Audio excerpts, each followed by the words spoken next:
forma per la llengua, sinó que també un dels tertulians que ve aquí assíduament, el senyor Magí Hildebrand, del Front Nacional de Catalunya, deia això, que s'ha de subtitular, que s'ha de doblar inclús a qui parli en castellà, en cas que ell fos director de TVCAT, per cert.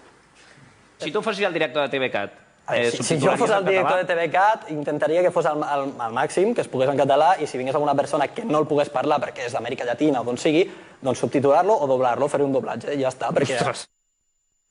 Què li respondries al senyor Magí? Bueno, doncs el mateix que he dit fins ara.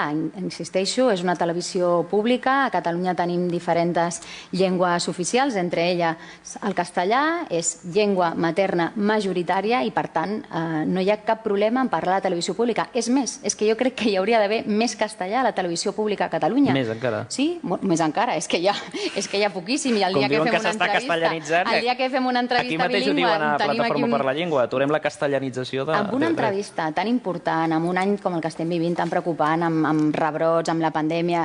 Tot el més important i el més rellevant sembla que va ser l'idioma en el que nosaltres vam fer l'entrevista. Insisteixo que al final, si un va pel carrer, si surts aquí fora i prens un cafè, segurament en aquell bar trobaràs a un que parla castellà, l'altre que parla català, que parlen entre ells, cadascú amb la seva llengua, en la que se sent més còmode, que no hi ha cap problema. Inclús un tertulià va parlar en aranès. O en aranès. El senyor Donaire, és que és l'altra llengua oficial aquí a Catalunya. Per què no? Vull dir, al final hem de normalitzar a les institucions el que és normal al carrer. El que no és normal és tenir persones que diguin que a TV3 s'han de posar subtítols quan una persona parla castellà, que s'ho faci mirar una mica.